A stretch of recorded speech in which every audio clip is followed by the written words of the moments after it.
시청자 여러분, JTBC 뉴스룸을 시작하겠습니다. 오늘도 수도권과 충청 등 중부 지역에 물폭탄이 떨어졌습니다. 경기 파주에는 이틀간 600mm가, 충남 당진에는 시간당 80mm의 폭우가 쏟아졌는데 먼저 충남부터 살펴보겠습니다. 학교가 잠겨 학생들이 그대로 갇혔고 50대 남성이 불어난 물에 휩쓸려 실종됐습니다. 먼저 정영재 기자입니다. 초등학교 앞 도로엔 물이 차오르기 시작했습니다. 곧 학교 앞을 메우고 운동장으로 쏟아져 내려옵니다. 학생 300명이 대피했습니다. 반쯤 잠긴 구조물은 축구 골대입니다. 저수지처럼 변한 학교 운동장입니다. 등교하는 학생은 이 물을 헤치고 걸어갑니다. 지금 다 막혔네.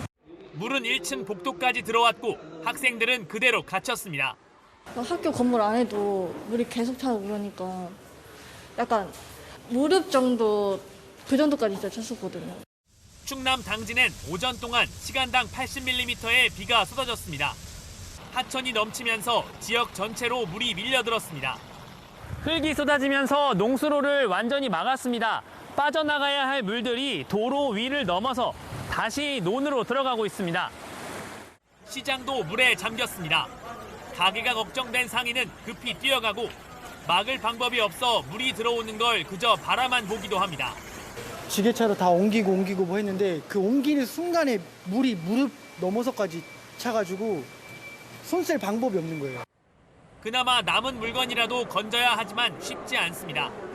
물이 불면서 곳곳에서 고립된 주민 구조가 이어졌습니다. 밧줄에 몸을 묶었지만 빠른 물살에 휘청였습니다. 외딴 건물에 갇힌 5명을 구조했습니다. 어제 급류에 휩쓸려 실종된 50대 남성은 아직 찾지 못했습니다.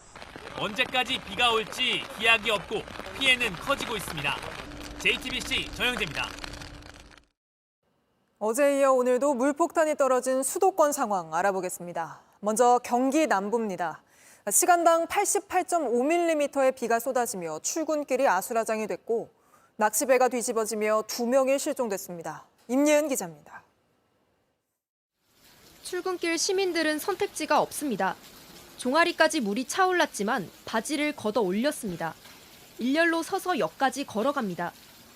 아침 일찍 집중호우가 쏟아진 경기 남부에선 출근길이 아수라장으로 변했습니다. 도로는 물이 가득 차 차선 구분이 없어졌습니다. 자동차가 지날 때마다 물살이 일어납니다. 출근길 버스는 경적을 울리지만 앞차들도 나아갈 수 없습니다. 매일 가던 지하차도를 지나려던 승용차는 결국 포기합니다. 매일 주민이 오가던 산책로는 사라졌습니다. 불어난 하천물은 금방이라도 다리 위를 넘어갈 기세입니다. 떠내려온 자동차는 지붕만 보입니다. 가끔 가도 산책로 조금만 건데건데 조금씩 생기겠지. 근래에 들어서 처음이에요. 경기 오산천과 통복천 인근 주민에겐 대피령이 내려졌습니다. 하지만 집을 섣불리 떠나기도 쉽지 않습니다. 어디 갈 데가 없잖아. 그럼 내가 또 눈물이 나온다고. 아파트 지하 주차장엔 물이 들어 찼습니다. 최근 지하에서 여러 차례 사고가 반복된 터라 주민들은 차를 포기했습니다. 공장 앞 도로에서 쏟아진 물은 창고를 덮쳤습니다. 상품이 담긴 상자는 다 젖어 못 쓰게 됐습니다. 다들 문은 닫고 저도 지금 문을 닫아야 되나 말아야 되나 이런 기로에 서 있는데. 안성에선 낚싯배가 뒤집어지면서 2명이 실종됐습니다. 불어난 흙탕물의 수색도 어렵습니다. 피해는 계속 늘고 있습니다. JTBC 임예은입니다. 이번엔 경기 파주입니다. 이틀간 600mm의 비가 퍼부으면서 피해가 속출했는데 바로 현장으로 가보겠습니다. 자, 이자연 기자. 네, 이 기자 지금 뒤로 소방대원도 보이는 것 같은데 어디에 나가 있는 겁니까? 네, 여기는 파주 문산읍에 있는 한 상가 앞입니다. 여기가 지하로 내려가는 계단인데요. 보시는 것처럼 중간부터는 물에 완전히 잠겨 있습니다. 좀 더 안쪽을 들여다보겠습니다. 출입문이 있는데 거의 잠겨서 윗부분만 보이는 상태입니다. 그런데요, 이마저도 지금은 물이 많이 빠진 상태입니다. 제가 여기에 새벽 4시에 나와봤다는 주민 얘기를 들어봤습니다. 그때까지만 해도 제가 서 있는 이 위치에서 성인 이렇게 무릎 높이까지도 물이 완전히 차 있었다고 합니다. 조금 뒤쪽을 보겠습니다. 철제 울타리 보이실 겁니다. 그 앞에 흙더미가 쌓여 있는데요. 저게 원래 있었던 게 아닙니다. 물이 막 밀려 들어오니까 이걸 조금이나마 좀 막아보려고 쌓아둔 건데 전혀 소용이 없었다고 합니다. 네, 꽤 물이 많이 올라와 있는데 이 비가 많이 왔다고는 하지만 왜 이렇게까지 물이 많이 들어찬 겁니까? 네, 여기 뒤쪽으로는 임진강이 흐르고 있습니다. 그런데 강 상류에 있는 환강댐을 이제 북한이 개방했고요. 우리 역시도 군남댐을 열어서 물을 흘려보내고 있습니다. 그런데 여기에 큰 비가 더해지면서 그 지류가 여기까지 흘러 넘친 겁니다. 네, 파주 곳곳에 피해가 컸죠. 근데 복구에 시간이 꽤 필요하다고요. 네, 맞습니다. 일단 이 상가만 해도 지금 보시는 것처럼 이렇게 굵은 파이프를 연결해서 물을 빼내고 있습니다. 이게 뭐 소방, 지자체, 소식 듣고 달려온 인근 건설업체 할 것 없이 다 손을 못대서 지금 얼추 보이는 것만 한 10개가 넘는 것 같습니다. 제가 세보니까 12개 정도가 되는 것 같은데요. 그런데도 이게 쉽지가 않습니다. 왜냐하면 이곳이 보시는 것보다 지하 면적이 상당히 넓기 때문입니다. 여기뿐만이 아니라 뒤쪽으로 보이는 저 상가, 그 뒤에 있는 주차장, 그 너머까지 지하로 다 연결이 돼 있습니다. 이게 1000평 가까이 된다고 합니다. 축구장으로 따지면 절반 가까이 되는 면적이어서 쉽지가 않습니다. 그렇다 보니까 가게 주인들은요, 그저 기다리는 것밖에는 할 수 있는 게 없습니다. 그런데 이런 피해가 어제 오늘 600mm가 쏟아진 파주 곳곳에서 있었습니다. 이 내용은 윤정주 기자가 살펴봤습니다. 구명보트가 물살을 가르는 이곳은 원래 도로였습니다. 쏟아진 비에 가슴 높이까지 물이 들어오면서 컨테이너 안에 노동자 6명이 고립됐습니다. 그래서 자고 먹고 하는 것 같아요. 물이 차니까 못 나온 거죠. 출동한 소방은 먼저 5명을 구했고 1명이 더 고립됐다는 소식에 구조에 성공했습니다. 소방대원들이 구명보트를 내립니다. 잠시 후 차량 안에 고립된 시민들을 태워 나옵니다. 여느 때와 같은 출근길, 갑자기 불어난 물에 차량 4대가 잠겼습니다. 물이 허리까지 차더라고요. 문이 안 열렸어요. 사람이 이러다가도 죽겠구나 하는 생각이. 이틀째 쏟아진 폭우에 곳곳이 잠기고 무너졌습니다. 빗물이 들어찬 공장은 기계가 다 젖어 못 쓰게 됐습니다. 그냥 다 물바다죠. 뭐. 다 젖어서 전기를 스위치를 못 올리고 있는 거예요. 쏟아지는 비에 전철과 버스는 지연되거나 멈췄습니다. 전화해봤더니 산파스 때가 나왔고 도로가 막혔대요. 그래서 지금 전철 타고 48분 자칫 늦었어.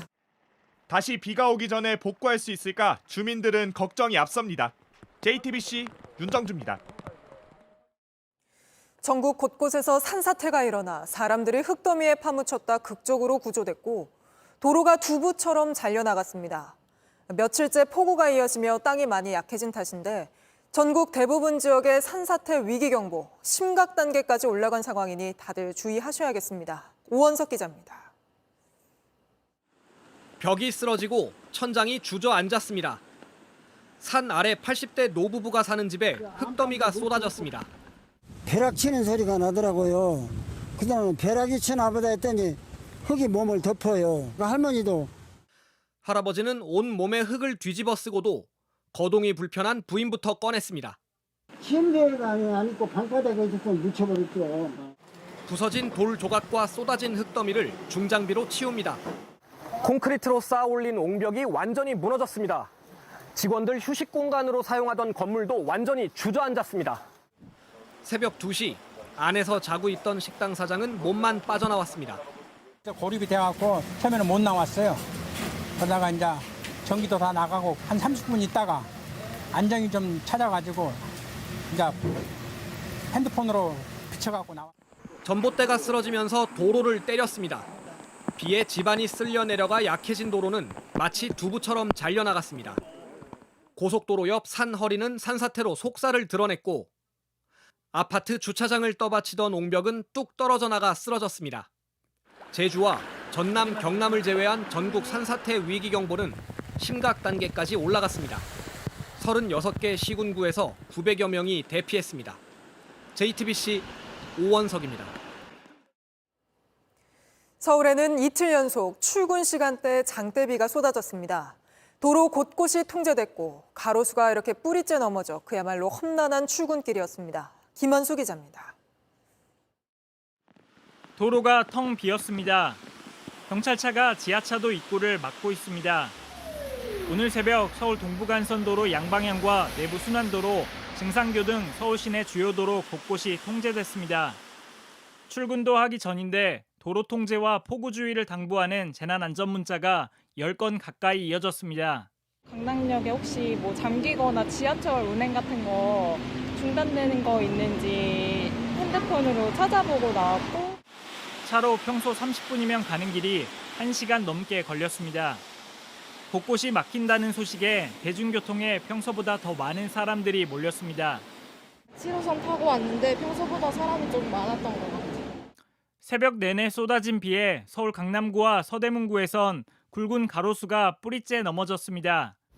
빗길에 차가 미끄러지는 사고도 잇따랐고 오후까지 폭우가 이어지면서 지하철 운행도 차질을 빚었습니다.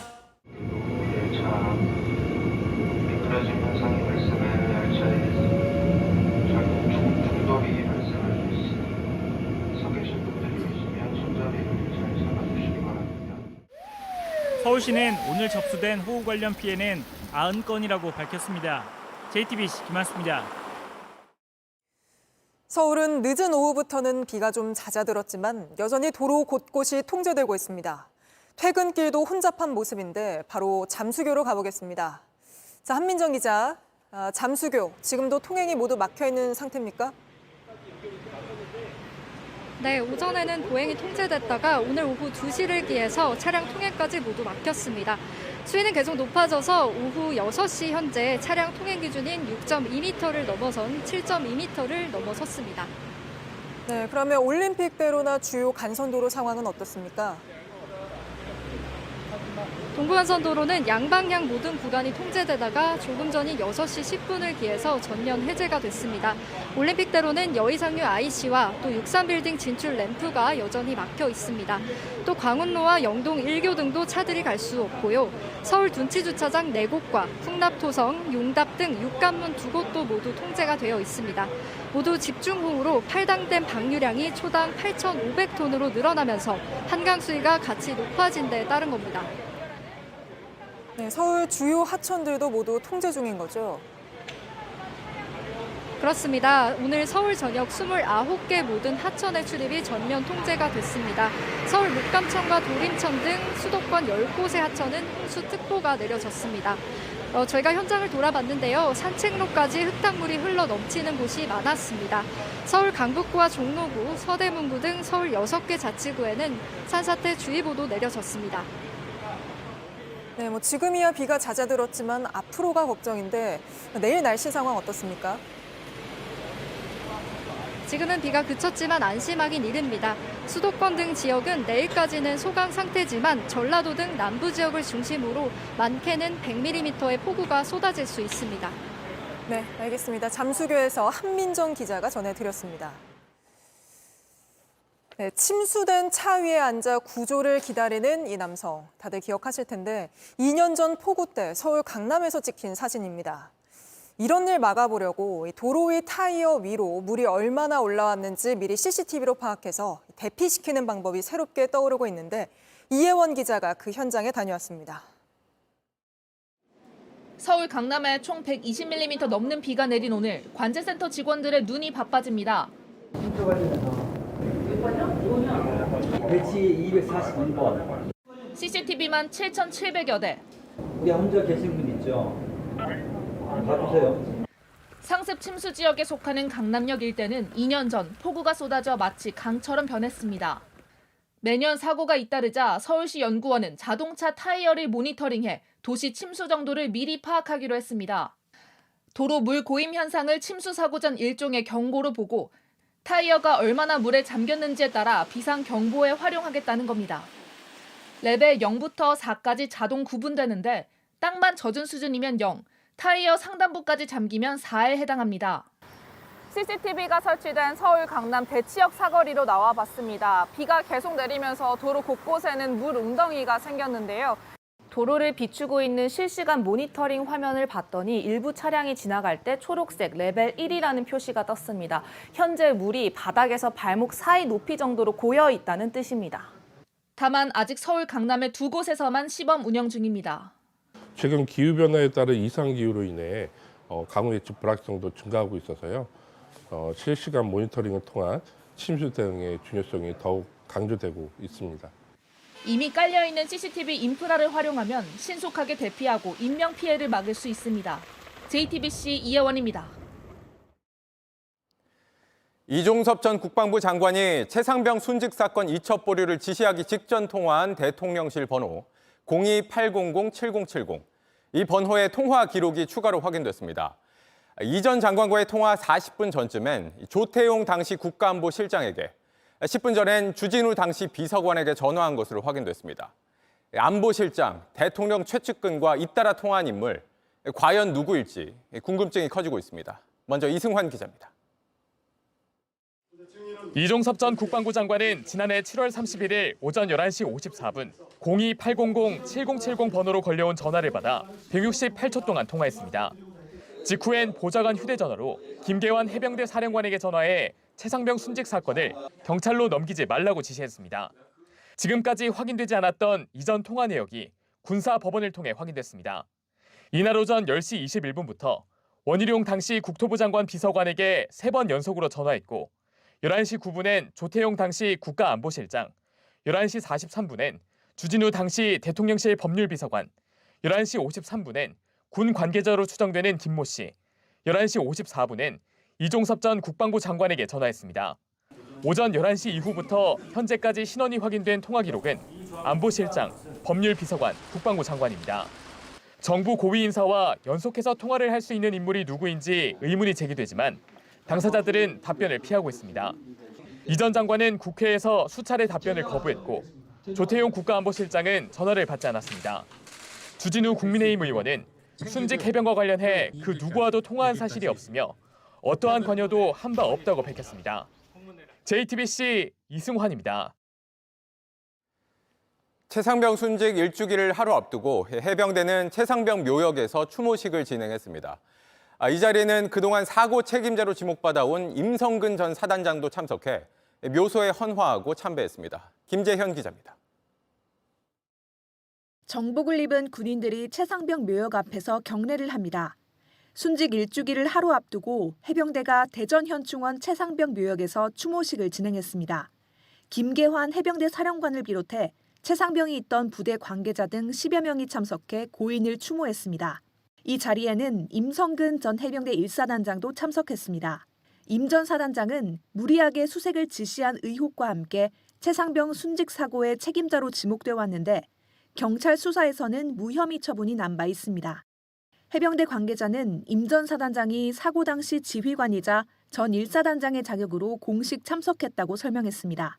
그러면서 당초 참석 제안을 하지 않았는데 임 전 사단장이 먼저 참석 의사를 밝혀왔다고 전했습니다.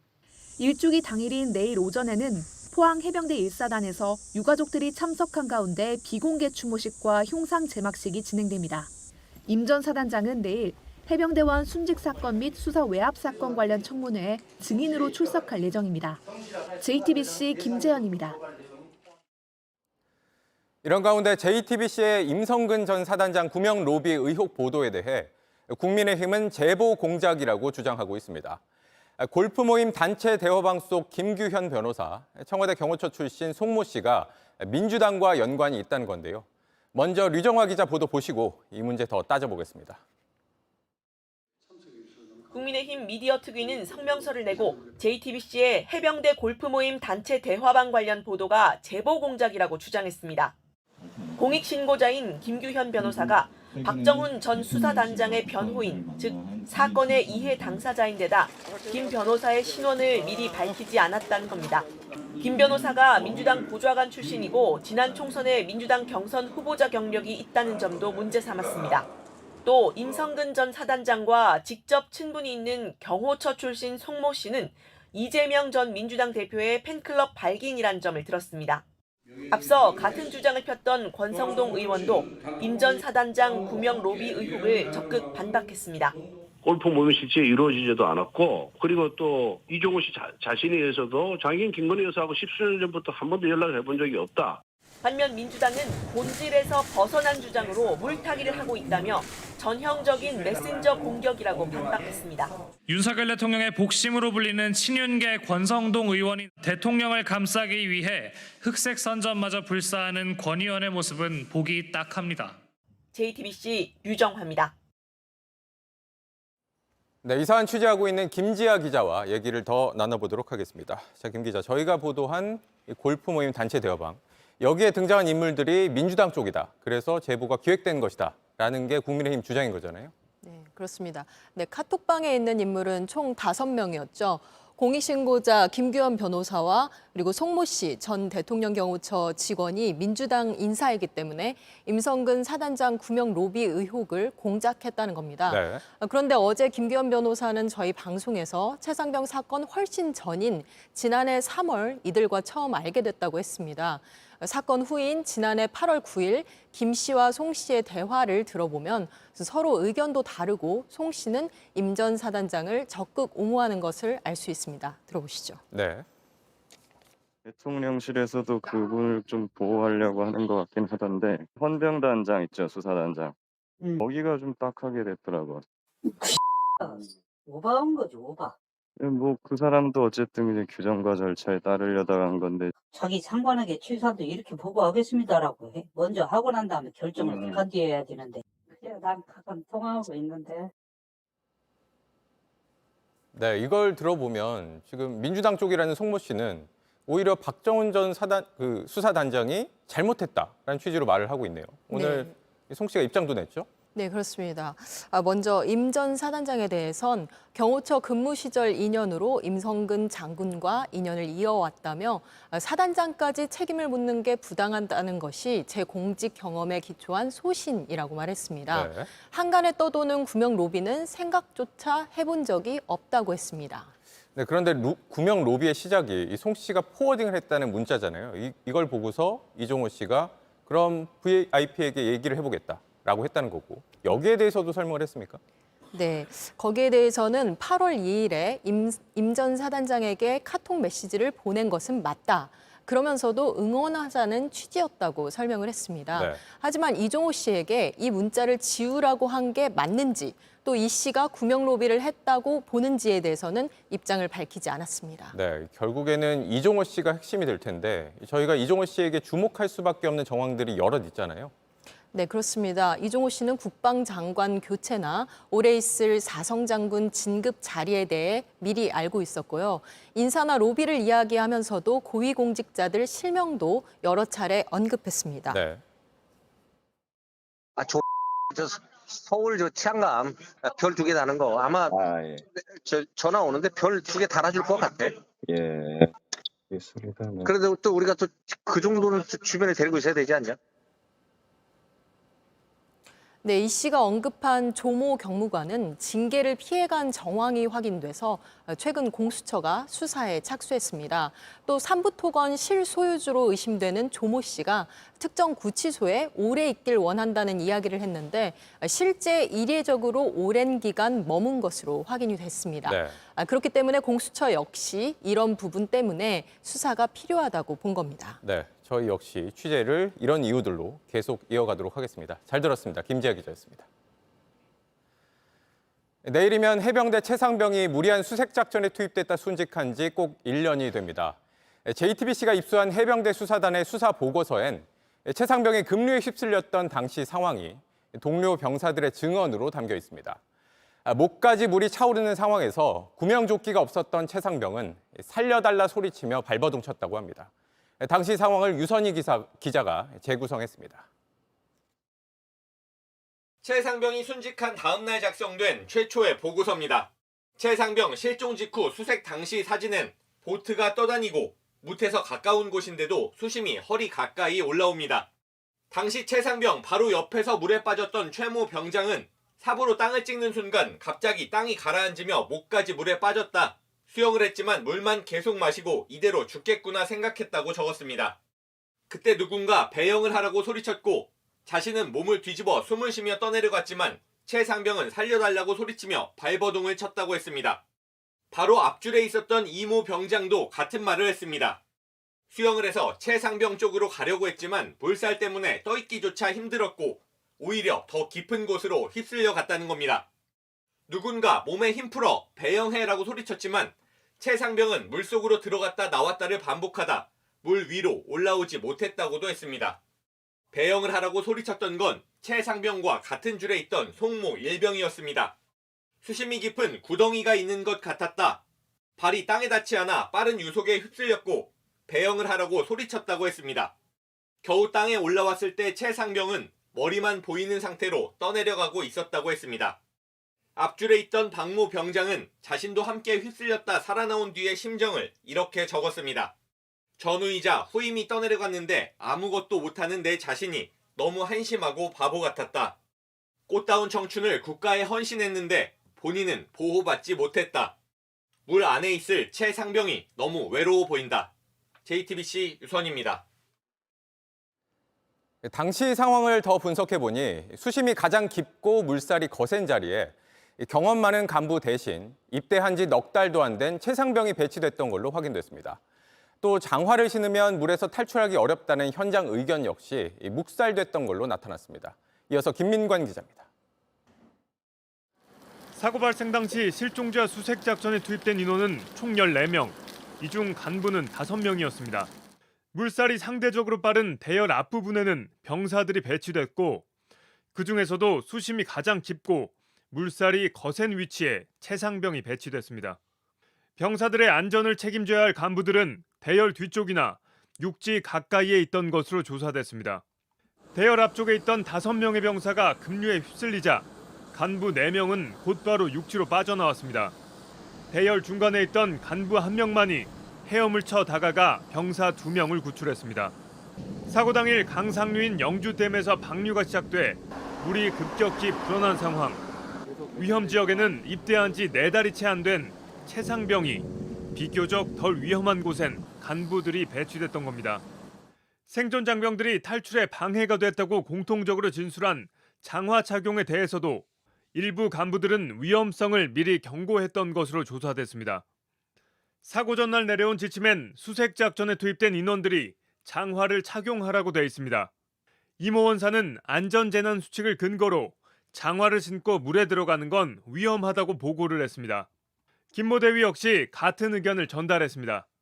하지만 이들의 사전 경고는 무시됐고 결국 장화를 착용한 상태로 작전이 시작됐습니다. JTBC 김민관입니다. 군인의 억울한 죽음이 또 있죠. 공군에서 성추행 피해를 겪고 2차 가해에 시달리다 숨진 고 이해람 중사의 장례 절차가 3년 2개월 만에 치러집니다. 딸의 곁을 지켜왔던 아버지는 이젠 보내줄 때가 됐다고 말했습니다. 윤세민아 기자입니다. 학창 시절부터 꿈꿔온 공군 부사관에 임관하며 다부진 표정으로 찍은 증명사진은 흰 국화에 둘러싸인 영정이 됐습니다. 잠 못 드는 밤마다 아버지가 손수 만든 조화 꽃바구니도 빈소에 올랐습니다. 예람이하고 같이 얼굴을 마주보고 바깥에 재판 갔다가 가기 전에 얘기하고 갔다 와서 얘기하고 잠 안 오면 얘기하고 이런 생활을 계속해왔죠. 2021년 5월 공군 20 전투비행단 소속 이해람 중사는 부대 안에서 목숨을 끊었습니다. 2달 전 상관에게 당한 강제추행에 사건을 무마하려는 회유와 압박이 이어지자 견디지 못했습니다. 여기에 군 당국의 부실 수사 논란까지 일자 아버지는 장례를 미루고 군사법원과 국회를 부지런히 오갔습니다. 밤에는 다시 장례식장으로 돌아와 보낸 날이 3년이 넘었습니다. 사망 1년 뒤 특검이 출범했고 8명이 재판에 넘겨졌습니다. 강제추행 가해자는 징역 8년이 확정됐고 다른 가해자들은 재판을 받고 있습니다. 군 사법체계의 병폐가 드러나며 관련 법도 바뀌었습니다.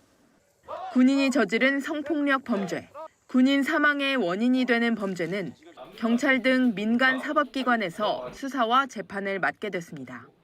딸을 보내는 아버지는 할 일이 남아있다고 합니다. 군 수뇌부, 그다음에 이제 군 법률 수뇌부, 이런 군 수뇌부들이 변하지 않고 있는데 그것 좀 내가 좀 해결해 보고 싶은 그런 생각도 있고 조금 더 한 걸음 더 나가는 거 그쪽으로 되지 않을까. 고 이해람 중사는 오는 20일 국립 서울 현충원에 안장됩니다. JTBC 윤세민입니다. 오늘은 서울 서희초등학교 교사가 세상을 등진 지 1년이 되는 날입니다. 전국 곳곳에서 추모 행사가 열리고 있는데 서희초등학교로 가보겠습니다. 자, 이령 기자. 오늘도 비가 많이 왔는데 뒤로 보니까 추모하러 온 분들이 많은 것 같군요. 네, 그렇습니다. 학교 정문 앞에는 이렇게 추모 공간이 마련돼 있는데요. 오늘 비가 많이 내린 궂은 날씨인데도 불구하고 이곳에 추모하러 찾아온 선생님들의 발걸음이 계속 이어지고 있습니다. 네, 1년 전과 지금 어떻게 바뀌었는지 추모하러 온 선생님들 이야기도 들어봤습니까? 네, 저희가 많은 선생님들 만나봤는데요. 대부분 1년이란 시간이 지났지만 학교 교육 현장은 거의 달라진 게 없다고 했습니다. 직접 들어보시겠습니다. 변한 것이 거의 없다라고 말씀을 드릴 수 있을 것 같아요. 많은 분들이 관련된 법안을 내주시고 있는 것도 사실이라고는 하지만 사실 현장에서의 실효성이 있는지는 잘 모르겠거든요. 이게 남일이 아니라는 거를 누구보다 잘 아니까 학교가 사실 선생님만의 공간이 아니라 또 아이들의 교육을 위해서 모두가 노력하는 공간이기 때문에 그 공간이 조금 더 안전한 울타리가 형성되었으면. 네, 인터뷰를 하면서도 좀 울먹이는 모습을 보이셨군요. 서희초등학교 말고 다른 곳에서도 지금 추모 행사가 진행되고 있습니까? 네, 서울교대에서는 지금 추모식이 진행이 되고 있고요. 그리고 서울시 교육청에서도 오늘 추모식이 열렸는데요. 이주호 교육부총리와 유가족 그리고 교사 300여 명이 검은 옷을 입고 참석했습니다. 이 자리에서 유가족은 같은 비극이 반복되지 않도록 교권 회복 그리고 유가족 지원이 절실하다고 호소했습니다. 이곳에 온 추모객들은 아픔 없는 곳에서 편히 쉬라 그리고 더 나은 교육 환경을 위해서 우리가 노력하겠다 같은 메시지도 남겼습니다. 앞서 오전엔 교원단체가 추모 걷기를 하면서 악성 민원을 제기하는 학부모들을 강력히 처벌해달라고 촉구하기도 했습니다. 네, 추모 행사는 오늘로 마무리가 되는 건가요? 그렇진 않습니다. 오늘 참석하지 못한 선생님들도 많이 계실 거라서 그분들을 위해서 이번 주 토요일에 서울교대에서 추모 행사가 한 번 더 열립니다. 그리고 서울시 교육청에 마련된 추모 공간도 이번 주 토요일 저녁 6시까지 열려 있을 예정입니다. 네, 알겠습니다. 서희초등학교에서 이희령 기자가 전해드렸습니다. 네, 저희가 조금 전 전해드린 대로 이 교사들은 서희초 사건 1년이 지났지만 크게 바뀐 게 없다고 호소하고 있습니다.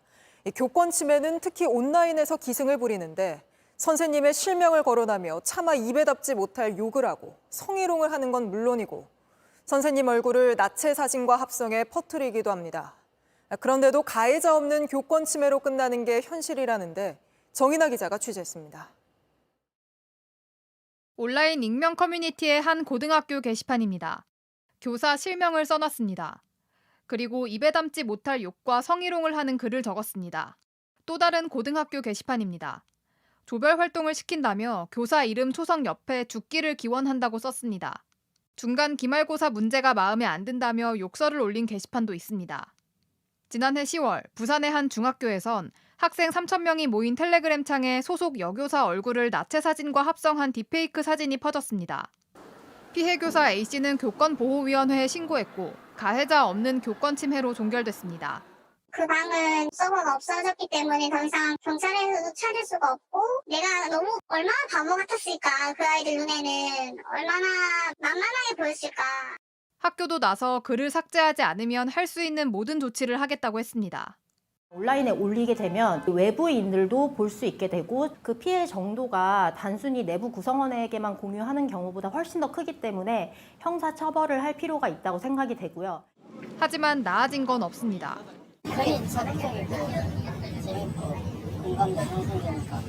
교사노조는 학교 밖 온라인상에서 벌어지는 교권 침해 피해 신고가 매년 증가하고 있다며 대책 마련이 시급하다고 지적했습니다. JTBC 정인아입니다. 이번엔 미국 대선 소식 알아보겠습니다. 공화당 전당대회 사흘째, 트럼프의 아들의 손녀까지 총출동했고 벤스 상원 의원이 부통령 후보직을 수락하는 연설을 했습니다. 바로 현장으로 가보죠. 자, 김필규 특파원, 공화당 부통령 후보로서 벤스의 첫 등장, 어땠습니까?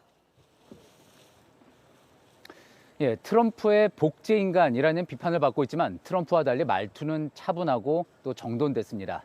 다만 한때 트럼프를 독재자라고 비난했다가 전향한 걸 의식해서인지 트럼프의 신뢰를 결코 당연히 여기지 않겠다라면서 사실상 충성서약으로 연설의 앞부분을 채웠습니다. 벤스는 앞으로 필요한 곳에만 미군을 보내겠다. 동맹들이 방위비를 더 내야 한다. 그래야 미국이 더 강해질 수 있다라면서 트럼프의 주장을 사실상 그대로 따랐는데요. 직접 한번 그 내용 들어보시죠.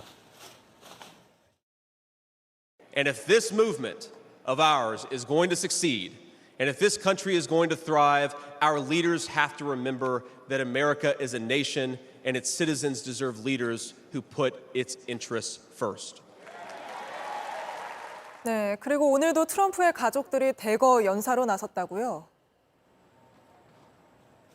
예, 전날 둘째 며느리 라라 트럼프가 연설을 한 데 이어 이날은 장남인 도널드 트럼프 주니어와 또 그의 약혼녀 킴벌리 길포일도 연단에 올랐습니다. 트럼프 주니어는 부친의 총격 당시 사진을 띄우면서 파이트, 싸우자를 외쳤는데요. 또 그에 앞서 자신의 딸이자 또 트럼프의 손녀인 카이 트럼프도 깜짝 등장시켰습니다. 그 장면 보시죠. It was heartbreaking that someone would do that to another person. A lot of people have put my grandpa through hell, and he's still standing. 네, 그런데 이 전당대회장 주변에서 또 위협이 될 만한 사건이 있었다고요? 예, 전당대회 첫날인 지난 15일 전직 보안회사 직원인 한 남성이 행사장 인근에서 AK-47 경기관총과 또 총알이 꽉 찬 탄창을 가방에 넣고 가다가 체포됐다고 CNN이 보도했습니다. 지금 무슨 동기에서 그랬는지 조사가 진행 중인데요. 이제 이곳에서는 제 뒤의 무대에서 트럼프 전 대통령이 대선 후보 수락 연설을 하며 나흘간의 전당대회 일정을 마치게 됩니다. 그 어느 때보다 삼엄한 보안 속에 진행될 걸로 보입니다. 네, 알겠습니다. 오늘은 여기까지 들어보겠습니다. 밀워키에서 김필규 특파원이었습니다.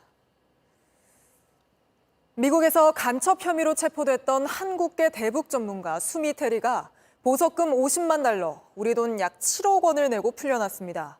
미국 검찰은 지난 10년간의 행적을 들여다보고 있는데 특히 청탁을 받고 우리 정부에 우호적인 기사를 써온 걸로 의심하고 있습니다. 박소연 기자입니다. 지난해 3월 수미 테리가 미국 워싱턴 포스트에 기고한 글입니다. 일제 강제동원 피해자에게 일본 기업을 대신해 우리가 배상을 하는 제3자 변제안을 용감한 발걸음이라고 평가했습니다. 반일 여론에도 불구하고 한일 관계에 새로운 장을 썼다는 겁니다. 미 검찰은 우리 정부의 청탁을 받고 이 칼럼을 작성했다고 봤습니다. 하루 전 외교부 공무원과 연락을 주고받았고 테리가 기사가 마음에 들었으면 좋겠다라는 문자를 보냈습니다. 이 공무원은 대사님과 국가안보보좌관님이 너무 좋아하신다고 답했습니다. 한 달 뒤엔 윤 대통령의 미국 방문에 관한 기사를 부탁받습니다. 500달러, 우리 돈 69만 원을 지급할 수 있다는 구체적인 금액도 거론됩니다. 실제로 테리는 한미 정상회담 기간 중에 우리 언론에 글을 기고했습니다. 31쪽에 이르는 공소장에는 이러한 테리의 행적이 세세하게 담겨 있습니다. 국정원 요원과 고급 식당에서 식사를 하고 고가의 가방을 선물 받는 장면도 모두 증거로 남았습니다. 미 연방수사국은 거듭된 경고에도 불구하고 테리가 자신의 지위를 악용했다고 날을 세웠습니다. 지난 10년 동안 미 정보당국의 감시와 추적을 받고도 이를 전혀 눈치채지 못한 우리 정부의 대미정보 활동 능력에도 물음표가 붙었습니다. JTBC 박소연입니다. 한동훈 국민의힘 당대표 후보가 나경원 후보를 겨냥한 패스트트랙 청탁 폭로에 대해서 하루 만에 사과했습니다. 당내 곳곳에서 비판이 쏟아지자 한 발 물러선 건데 그럼에도 파장이 이어지고 있습니다. 유한울 기자입니다. 법무부 장관일 때 나경원 후보로부터 패스트트랙 사건의 공소를 취소해달라는 부탁을 받았다고 주장한 한동훈 후보. 논란이 됐지만 한 후보는 물러서지 않았습니다. 제가 토론에서 말씀드린 내용 그대로고요. 사실을 말씀드렸고 거기에 대해서 특별히 제가 더 덧붙일 말씀은 없네요. 하지만 당 곳곳에서 쓴소리가 터져나왔습니다. 당협위원장 포함해서 한 3, 40명 되는 분들이 이걸로 지금 재판을 받고 있거든요. 원내대표의 지위에 있으면 당연히 해야 될 일을 부정정당한 것처럼 한 거는 잘못됐다고 봐요. 패스트트랙 사태로 기소돼 재판을 받고 있는 당사자들도 나섰습니다. 이장우 대전시장과 김태흠 충남지사는 깊은 유감이다, 분노를 금할 수 없다고 했고 윤한홍, 김정재 의원 등은 국민의힘 의원 단체 대화방에 공개적으로 비판글을 올렸습니다. 윤 의원은 JTBC에 지금도 당의 가장 큰 아픔인 사안을 당대표가 되겠다고 하는 사람이 지적한 거라고 글을 올린 이유를 설명했습니다. 여기에 공감하는 초선 의원들의 글도 올라왔다고 한 의원은 전했습니다. 한 후보는 결국 사과했습니다. 사실 저도 말하고 아차 했거든요. 진짜 신중하지 못한 점을 죄송하다는 말씀을 드렸다라는 정도로 말씀드리죠. 국민의힘은 내일부터 당대표를 뽑는 당원 투표를 시작합니다. 한 후보가 사과했지만 당원들의 감정선을 건드린 발언이기 때문에 막판 변수가 될 수 있다는 전망도 나옵니다. JTBC 유한울입니다.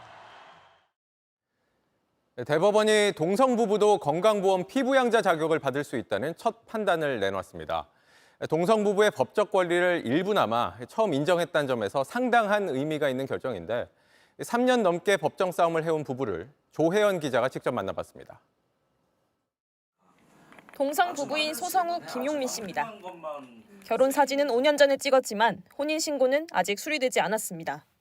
등기조차도 가족이 아니라는 이유로 대신 받을 수 없었던 경험도 하고 그랬거든요. 그래서 장례 치를 권한도 마땅히 없어서 서로의 애도할 권리를 담은 유언장까지 써뒀습니다. 동성 부부가 부딪히는 현실의 벽이 높은 겁니다. 건강보험은 이들을 더 힘들게 했습니다.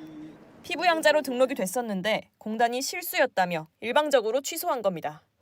둘은 법원의 문을 두드렸습니다. 1심과 2심에서 지고 이기기를 거듭하다 3년 넘게 흘렀습니다. 서로를 돌보고 있고 헌신하고 이런 관계를 애써야 되는 그 과정 자체가 사실은 쉽지 않았던 것 같아요. 마침내 오늘 대법관 모두가 참여한 전원합의체 판단이 나왔습니다. 사실상 혼인관계에 있는 사람과 마찬가지로 피부양자로 인정받을 필요가 있습니다. 대법원은 사실혼에선 건강보험의 피부양자로 인정하면서 동성 동반자는 안 된다는 건 합리적 이유 없는 차별이라며 헌법상 평등 원칙을 위반한다고 설명했습니다. 대법원은 그동안 쓰이던 동성 결합 대신 동성 동반자라고 불렀습니다. 앞으로도 함께할 배우자, 동반자, 그런 관계입니다. 오늘 그거를 법원에서 처음으로 인정받을 수 있어서 너무 행복하고요. 대법원 판결로 다른 동성 부부들도 피부양 자격을 받을 길이 열렸습니다. JTBC 조혜연입니다. 내일부터 부모 대신 국가가 출생 신고를 할 수 있고 위기에 처한 임산부는 병원에서 가명으로 아이를 낳을 수 있습니다. 출생 신고조차 되지 않은 채 버려지거나 숨지는 그림자 아이를 막기 위해서인데 아직 갈 길이 멉니다. 강나현 기자입니다. 앞으로 의료기관에서 태어난 모든 아이는 자동으로 출생 사실이 지자체에 통보됩니다. 출생 신고가 안 된 채 아이가 버려지거나 숨지는 비극을 막기 위해서입니다. 이 과정에서 신원 노출을 꺼리는 위기 임산부가 오히려 병원 밖에서 출산할 거란 우려가 나오자 정부는 보호 출산제를 함께 시행하기로 했습니다. 상담을 통해 보호 출산을 결정하면 가명으로 병원에서 산전 검진과 출산을 할 수 있고 입양 등 절차를 밟게 됩니다. 출산 뒤라도 출생 신고를 하지 않았다면 한 달 안에 보호 출산을 신청할 수 있습니다. 보호 출산을 선택하기 전에 아이를 직접 양육하는 길을 선택할 수 있도록 상담과 정보를 제공하고 그러나 홀로 아이를 키울 수 있는 사회안전망이 허술하다 보니 설득은커녕 오히려 정부가 양육을 포기할 창구만 열어줬다는 비판도 나옵니다. 예를 들어 장애인을 출산했다거나 책임을 지지 않게끔 합법적으로 그 통로를 만들어주는 거잖아요. 애초 위기 출산을 막을 수 있도록 임신기부터 주거 등 양육에 바로 도움이 되는 재정 지원이 필요하다는 분석입니다.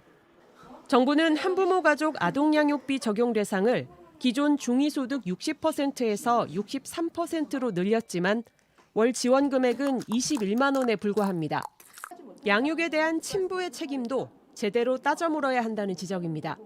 이 모든 것들을 홀로 감당해야 되는 것도 이거 생모만 남아있는 거거든요. 그래서 그 아이를 책임지고 같이 그 어려움을 헤쳐나가야 할 절반의 책임이 있는 자에 대해서 전혀 아무 질문도 하고 있지 않다라는 것은 문제라고 생각됩니다. JTBC 강나현입니다. 우리나라가 24조 원 규모의 체코 신규 원전 사업에서 우선 협상 대상자로 선정됐습니다. 그동안 우리 정부는 체코를 상대로 전방위 설득 작업을 벌인 것으로 전해졌습니다. 대규모 원전을 수주하게 된 건 아랍에미리트 바라카 원전 이후 15년 만입니다. 강희연 기자입니다. 체코 정부는 어제 신규 원전 건설 사업의 우선 협상 대상자로 프랑스를 제치고 한국 수력 원자력을 선정했습니다. 체코 측은 비용 및 전체 일정 관리 측면에서 한수원이 더욱 안정적이었다고 밝혔습니다. 최대 원전 4기를 건설하는 이번 사업에서 한수원은 우선 2기에서 우선 협상자가 됐는데 예상 사업비는 24조 원에 달합니다. 내년 3월 최종 계약이 성사되면 아랍에미리트 바라카 원전 이후 15년 만에 우리나라 원전을 수출하게 됩니다. 15년 만에 쾌거이고 금액도 그때보다는 비교가 안 될 만큼 큽니다. 유럽의 그 원전을 우리가 수주할 가능성이 아주 거의 높아졌다는 것이 매우 의미가 있습니다. 정부는 폴란드와 루마니아 등 다른 유럽 국가들의 원전 수주도 추진하고 있습니다. 정부는 그간 체코 정부를 상대로 전방위적 설득 작업을 벌여왔습니다. 윤석열 대통령은 지난주 체코 정상회담에서 체코 대통령을 만나 한수원이 50년간 축적해온 원전 건설 기술을 입찰서에 담았다고 설명하고 체코 총리에겐 친서를 보낸 걸로 알려집니다. 일각에서 이번 계약과 관련해 과하게 낮은 가격을 제시한 것 아니냐는 덤핑 의혹을 제기한 데 대해 정부는 반박했습니다. 어불성설이고 기술력과 이 사업 관리 능력에 기반을 해서 우리가 그만큼 가격 경쟁력을 가지고 있는 부분입니다. 정부는 2036년 1기 완공을 목표로 체코 측과 논의를 이어갈 계획입니다. JTBC 강연입니다.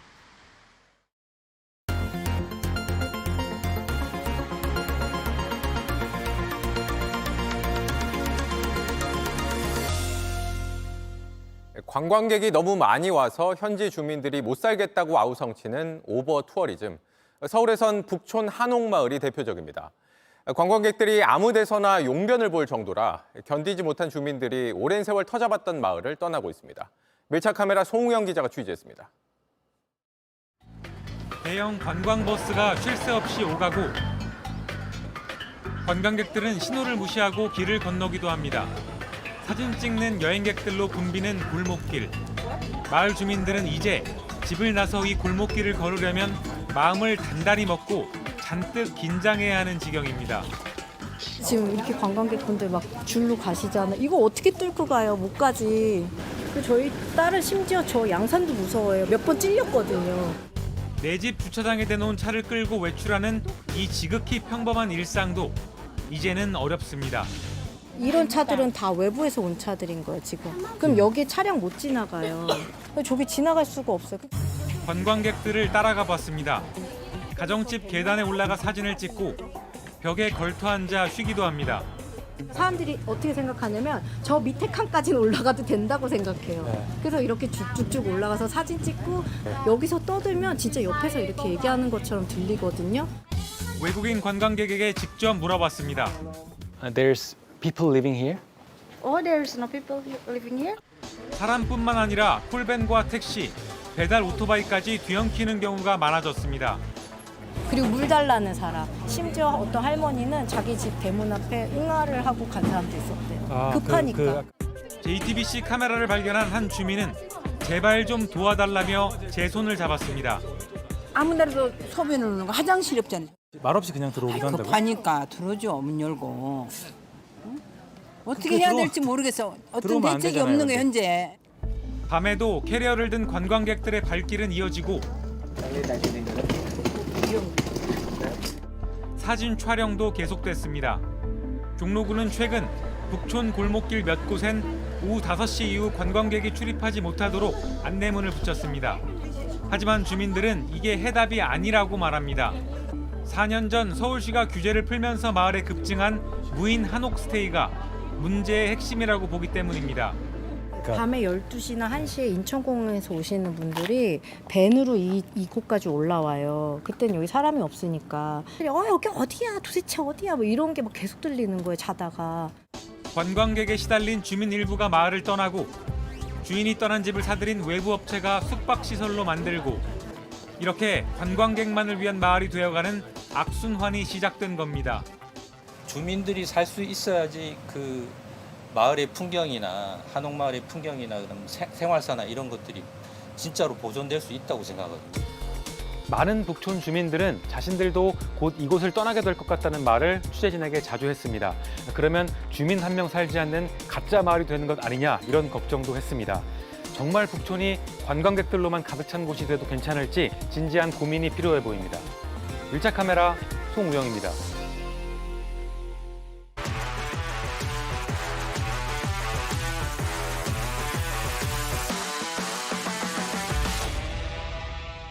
스포츠 뉴스입니다. 홍명보 축구대표팀 감독의 선임 절차를 비판했던 박주호 전력강화위원이 오늘 다시 입을 열었습니다.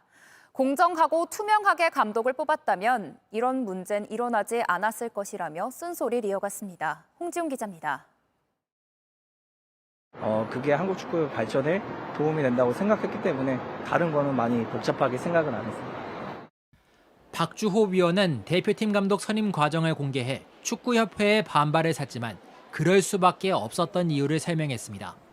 감독을 뽑는 기구에 속해 있었던 자신도 몰랐을 정도로 홍명보 감독을 뽑는 과정에는 문제가 있었다고 지적했습니다. 지금 홍명보 감독으로 발표됐는데. 진짜로? 아 설마. 야. 저 5개월이 너무 아쉽고 안타깝고 그리고 뭐라 해야 할까? 진짜 허무해요. 박주호의 소신 발언은 축구협회의 감독 선임 절차가 공정하지도 투명하지도 못했다는 비판으로 이어지며 이영표, 박지성을 비롯한 축구인들의 릴레이 입장을 끌어냈습니다. 모두가 저와 똑같은 마음이지 않나라는 생각을 하고 있습니다. 이제는 논란을 뒤로하고 홍명보호에 힘을 실어줘야 한다는 축구계 일부의 의견에 대해서는 다른 생각을 전했습니다. 이 공정성과 그리고 모든 면에서 괜찮았다면은 이런 문제가 일어나지 않을 거라고 생각이 되고. 오늘은 런던 올림픽과 브라질 월드컵에서 대표팀 주장을 맡았던 구자철 선수도 비판 대열에 가세했습니다. 자신의 인스타그램에 이대로는 미래가 없다, 축구협회의 행정이 바뀌어야 한다며 박주호를 지지한다고 적었는데 현역 선수가 공개적으로 입장을 드러낸 건 처음입니다. JTBC 홍지웅입니다. 우리가 기억하는 올림픽 최고의 순간 중 하나죠. 바로 밴쿠버 올림픽 김연아의 금메달 연기입니다.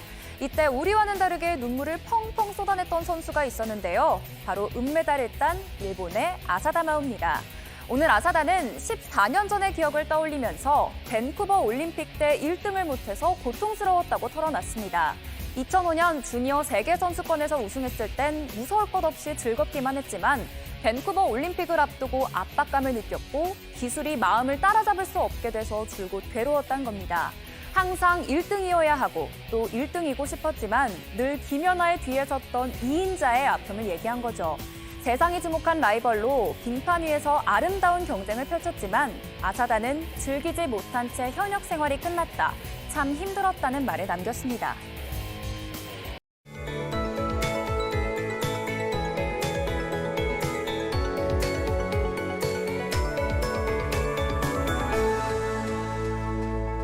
어제에 이어 오늘도 수도권에는 그야말로 물폭탄이 쏟아졌습니다. 하늘에 구멍이라도 뚫린 듯 막대한 양이 퍼부었는데요. 특히 경기 북부는 하루 누적 강수량이 300mm가 훌쩍 넘었습니다. 반면 내일은 주로 충청과 남부지방을 중심으로 비가 내리겠습니다. 특히 호남 지역에 100에서 120mm의 많은 비가 집중되겠고요. 영남 지역에도 최대 80mm, 서울과 경기 북부에는 5에서 20mm의 적은 양이 내리겠습니다. 강한 비구름대가 남부지방에 자리하면서 새벽부터 오후 사이 시간당 30mm의 강한 비가 예상되는데요. 이 시간대에는 침수나 산사태 위험 지역은 피하시기 바랍니다. 수도권과 강원도는 강한 비가 잦아들면서 다시 습도 높은 무더위가 찾아오겠습니다. 오늘 밤까지는 전국에 바람이 강하게 불겠습니다. 다만 밤사이 열대야 수준의 밤더위가 나타나겠고요. 낮 기온은 서울 31도 등 중부지방은 오늘보다 2도에서 5도가량 높겠습니다. 주말에는 다시 중부지방에도 많은 비가 내리겠고요. 다음 주에는 수도권과 강원도를 중심으로 비가 길게 이어지겠습니다. 날씨였습니다. JTBC가 올해 초 연속 보도한 현 정부 R&D 예산 삭감 후폭풍 기획이 상반기 과학 취재상을 수상했습니다. 해당 기사를 기획 보도한 김동현 기자는 연구 현장의 실질적 피해를 다각도로 분석해 과학기술의 R&D 필요성에 대한 공감대를 조성했다는 평가를 받았습니다. 뉴스룸 저희가 준비한 소식은 여기까지입니다. 시청해주신 여러분 고맙습니다.